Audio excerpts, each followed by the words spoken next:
السلام علیکم دوستو،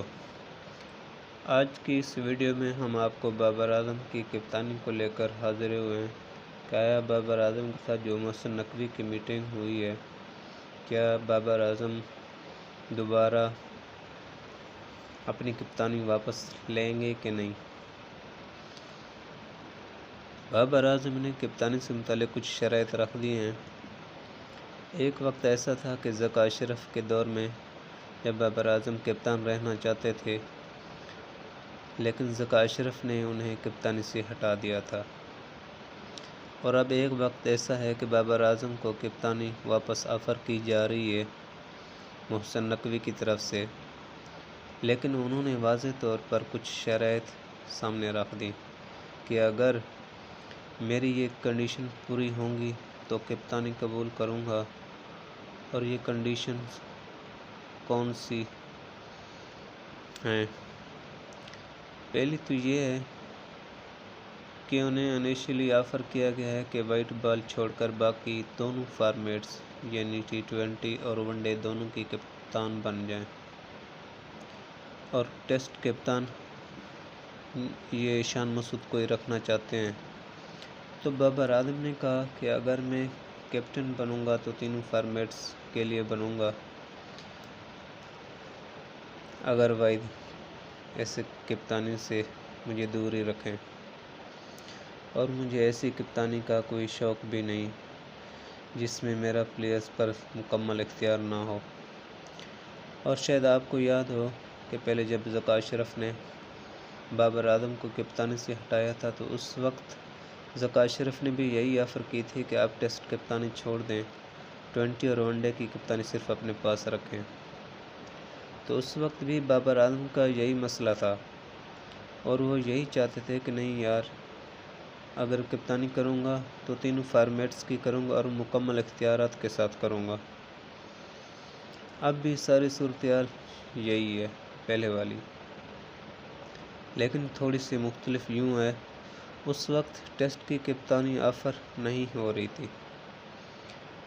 بابر اعظم آپ کہہ رہے ہیں کہ اگر میں کپتان بنوں گا تو لمبے عرصے کے لیے بنوں گا اور تینوں فارمیٹس کے لیے بنوں گا۔ اگر آپ مجھے 1 یا 2 سیریز کے لیے کپتان بنائیں گے تو ایسا ہرگز نہیں چلے گا، یعنی نیوزی لینڈ والی سیریز یا T20 ورلڈ کپ جو آ رہا ہے، اس کے بعد آپ اگر مجھے ہٹا دیں گے تو اس طرح کی کپتانی قبول ہرگز نہیں کروں گا۔ مجھے کم از کم 2-3 سال تک کا لمبا عرصہ دیں تاکہ میں اپنے آزاد فیصلے کر سکوں۔ اس عرصے کے اندر چیمپئن ٹرافی بھی آئے، T20 ورلڈ کپ بھی اور ٹیسٹ چیمپئن شپ کی کپتانی بھی آئے۔ شارٹ ٹرمز کے لیے 1 یا 2 سیریز کے لیے میں یہ کپتانی ہرگز قبول نہیں کر سکتا، کیونکہ بابر اعظم کو یہ لگتا ہے کہ ایسے اگر شارٹ فارمیٹس کے لیے انہیں کپتان بنایا جاتا ہے تو ان کے سر پر یہ تلوار لٹکتی رہے گی کہ اسے 1 یا 2 سیریز ہارنے کے بعد اسے دوبارہ کپتانی سے ہٹا دیا جائے گا۔ اس طریقے سے ٹیم کے اندر پلیئرز کے اندر بدامنی پھیلتی ہے کہ کپتان تو ہمارا 2 یا 3 سیریز یا 1 سیریز ہارنے کے بعد چینج ہو جائے گا۔ پلیئرز کا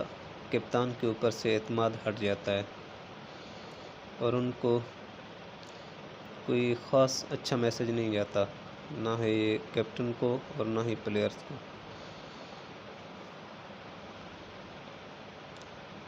ایسا نہ ہو، بابر اعظم چاہتے ہیں کہ 11 پلیئرز کی ٹیم کی لسٹ مجھے تھما دی جائے اور یہ کہا جائے کہ یہ لو بھی، یہ تمہاری ٹیم ہے، اس کے ساتھ جا کے کھیلو، اور اوپنر بھی اپنی طرف سے پلاننگ کر کے دے دیں کہ فلاں تمہارا اوپنر ہوگا، فلاں نے 1 ڈاؤن کھیلنا ہے، فلاں نے کس نمبر پر کھیلنا ہے، نئی بال کس پلیئر نے کرنی ہے، پہلا اوور کس نے کرنا ہے، یعنی ہر قسم کا فیصلہ اوور پہلے سے پلان کر کے مجھے ہاتھ میں دے دیں گے کہ جاؤ اب یہ فیصلے کرو۔ اس طرح صرف نام کا کپتان رہنے سے بہتر ہے کہ میں کپتانی سے دور ہی رہوں۔ اور فیلڈنگ کا بھی یہی حال ہے وہ یہی چاہتے ہیں بابر اعظم کہ مجھے ہر فیصلہ خود کرنے دیں۔ اس طرح اگر میرا اپنی کپتانی یعنی اپنے پلیئرز کے اوپر اپنے فیصلے میں نہ کر سکوں تو ایسی کپتانی ہرگز مجھے قبول نہیں۔ کپتانی کا بیسک اصول یہی ہوتا ہے کہ آپ پلیئر پر انٹرسٹ کرتے ہو، لیکن کرکٹ بورڈ چونکہ بہت سے معاملات جو کپتان کے ہوتے ہیں وہ کرکٹ بورڈ اپنے ہاتھ میں رکھنا چاہتا ہے، جیسے عماد وسیم اور عامر کی واپسی ہے۔ لگتا تو یہی ہے کہ جب تک اسے فل اختیار نہیں دیا جائے گا تب تک بابر اعظم کپتانی ایکسیپٹ نہیں کریں گے۔ اب صورتحال کافی مختلف ہے۔ پی سی بی کافی سارے پلیئرز کے ساتھ کافی کمٹمنٹ کی ہوئی ہیں